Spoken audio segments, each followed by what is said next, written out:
Hello friends, हाय। आज हम पढ़ेंगे बायोलॉजी का last chapter, management of natural resources. ये फर्स्ट लेक्चर है। इस लेक्चर में हम 5 टॉपिक्स कवर करेंगे। पहला, इस चैप्टर के बारे में थोड़ी सी इंट्रोडक्शन। 3R फॉर्मूला, जिसमें हम रिड्यूस, रीयूज़ और रिसाइकिल के बारे में पढ़ेंगे। Why do we need to manage our resources, stakeholders and sustainable development. आइए हम पहले इंट्रोडक्शन पढ़ते हैं। हमने बहुत बार सुना है ग्लोबल लेवल की प्रॉब्लम्स के बारे में कि रिसोर्सेज की कमी है और हम सोचते हैं कि हम कुछ नहीं कर सकते।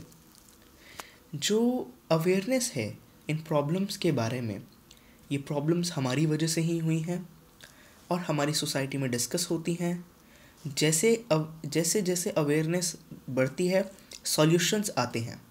इसका एग्जाम्पल, गवर्नमेंट ऑफ इंडिया ने 1985 में गंगा एक्शन प्लान लॉन्च किया, जिस पे करोड़ ऑफ रुपीस खर्च हुए। क्यों? Because the quality of water was poor. Just to improve the quality हमने इतना पैसा खर्च किया। आइए पढ़ते हैं 3R formula, reuse, reduce, recycle. Reduce का मतलब क्या है कि हमें अपनी यूजेज को कम करना होगा। हमें इलेक्ट्रिसिटी की कंजम्पशन को कम करना होगा, वाटर को सेव करना होगा और फूड को सेव करना होगा। रीयूज़ मतलब कि हमने जो सपोज़ एक प्लास्टिक की बॉटल ली, हमें उसे जितना हो सके उसको यूज़ करना होगा कि जब तक वो बिल्कुल ख़राब ना होए तब तक हम कोई नई ना ख़रीदें। इससे हम उसको रीयूज़ करेंगे, उसकी कॉस्ट पूरी होगी और जो वेस्ट है वो कम प्रोड्यूस होगा। रिसाइकल, हमें अपने सारे पेपर, प्लास्टिक, ग्लास और जितने भी मेटल्स आइटम हैं उसको इकट्ठा करके उसको रिसाइकिल करना होगा instead of buying a new one. So I hope it was clear to you. हमें अपने रिसोर्सेज को मैनेज करने की ज़रूरत क्यों है? हम जो भी कुछ यूज़ करते हैं वो सब रिसोर्सेज से आता है और ये रिसोर्सेज अनलिमिटेड नहीं है, ये लिमिटेड है।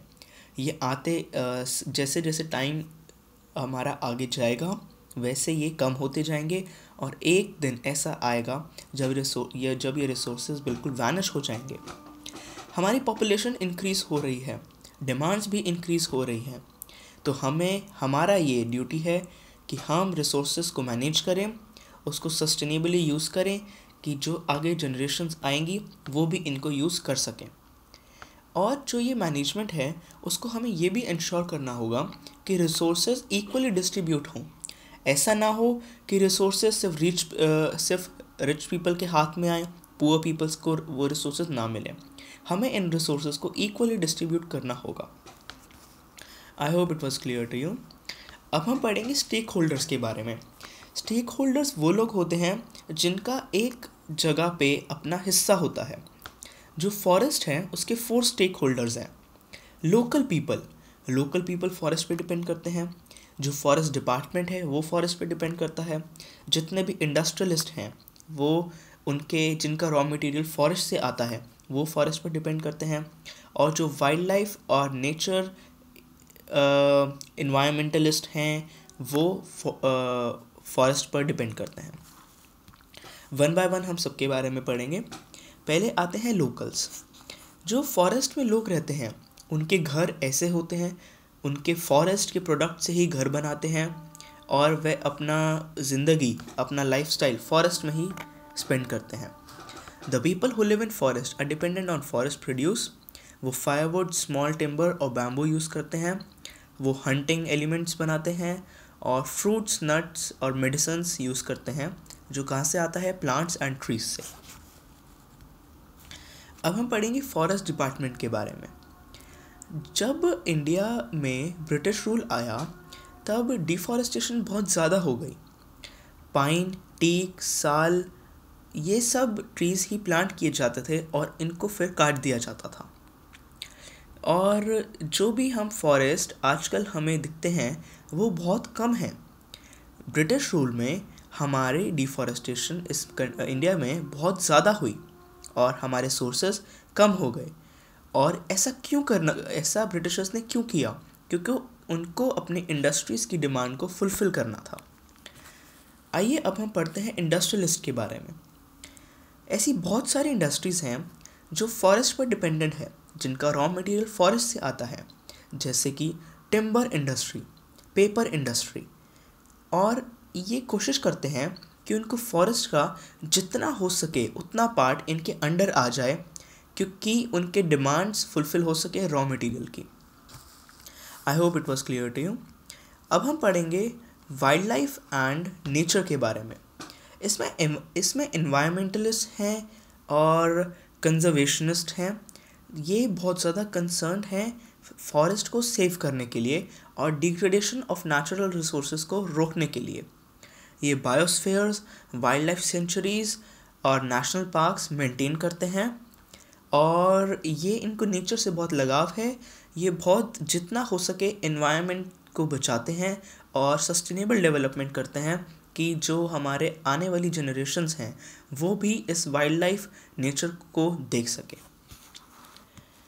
गवर्नमेंट ऑफ इंडिया ने Amrita Devi Bishnoi national award for wildlife conservation launch किया है in the memory of Amrita Devi.